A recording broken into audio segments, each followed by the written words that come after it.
Shouldn't be this complicated. Gotta die in your arms, I gotta die in your true love. Shouldn't be this complicated. Gotta die in your arms, I gotta die in your true love. Shouldn't be this complicated. Okay, welcome to the first lesson on the black pill. What is the black pill?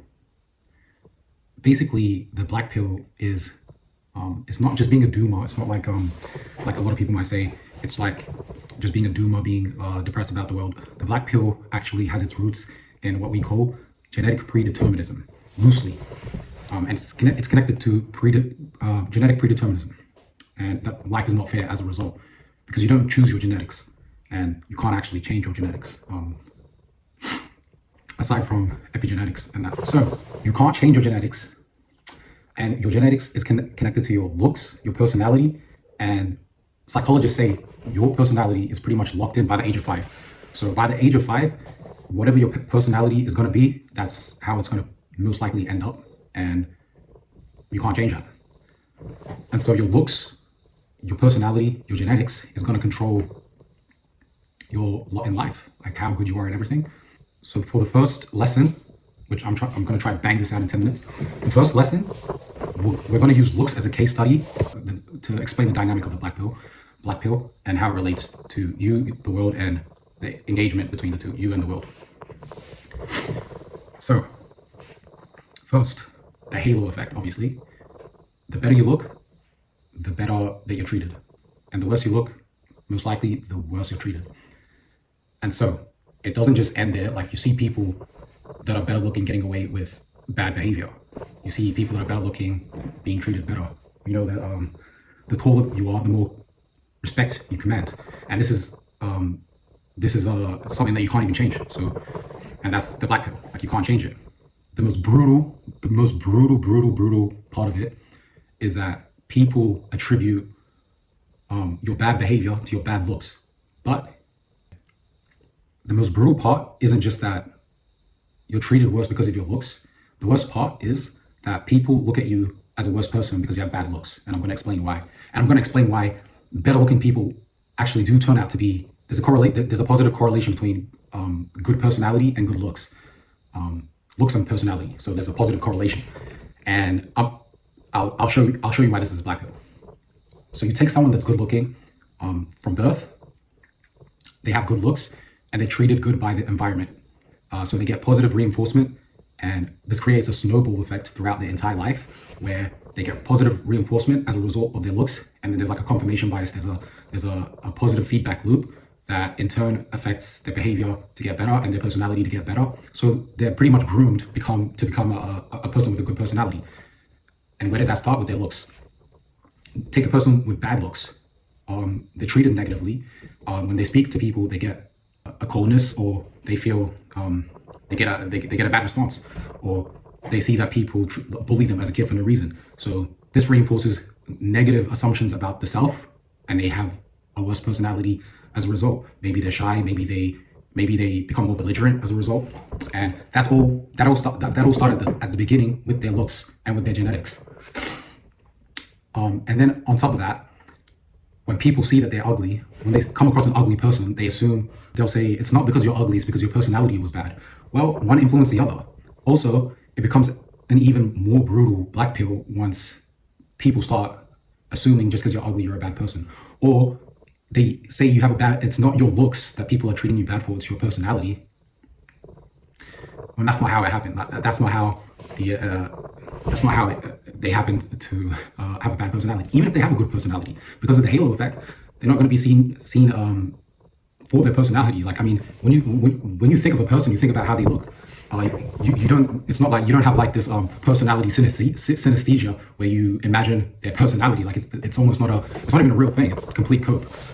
No one values personality, and nowhere near as much as they do looks. And even if they did, well, because of that dynamic that I just described, a person with good looks is going to end up having a good personality just because of their genetics. The next point is, that's part of the first lesson, which is also a brutal black pill, is that your genetics, meaning your looks, and your form, your height, and everything, it's a symbol of your genetic quality. And humans are pretty much predisposed to take that information in within a second and make their assumptions about you. So also, your personality is also genetic. So people say you can change your personality. This is not true. You can't change your personality. If you have, for example, bipolar disorder, that's a lifelong mental illness that you're gonna have. If you have anxiety, or if you have whatever, any personality trait, you're shy, you're outgoing, you're stuck like that. You know, you can't really change it. You can mitigate it in some scenarios, but according to psychology, that's your personality.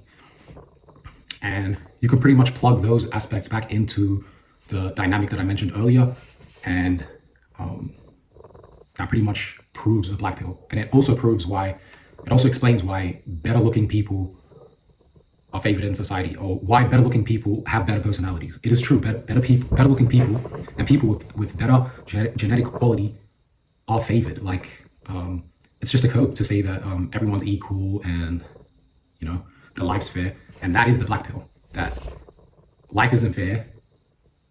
Genetics determine pretty much your lot in life, and there's no gym for your genetics. That's just what it is. Even physically, say you want to become big, like a bodybuilder, you can't even train. You have to have the genetics to be able to do that. Or to say like anyone can do anything, or anyone can tell that to someone with Down syndrome, that they can, I don't know, become a math genius, or become a cancer research person, like, or whatever, cure cancer. It's not possible. And we kind of realize this in extreme cases, but in between, like everything else in between, it's harder to realize. And that's the reason why people are able to look to these codes to, I don't know, make themselves feel better, or to not see it. But that's a black pill, and that's lesson 1, which is kind of like, to recap, better looking people, there's a positive correlation between good looks and good personality. And if you have bad looks, you're going to have, more likely than not, a bad personality, or a personality that's like maladaptive to the society. Like, you're gonna have less pro-social behavior. You're gonna be shy, or you're gonna be like, I don't know, depressed, or you're gonna hate people, or whatever. You're gonna become a misanthrope.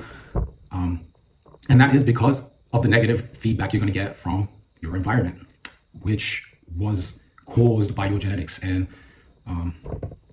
yeah, that's the black pill. True love that's what people shouldn't be this complicated. Gotta die in your arms, I gotta die in your true love. True love shouldn't be this complicated. Thought I'd die in your arms, I thought I'd die in your true.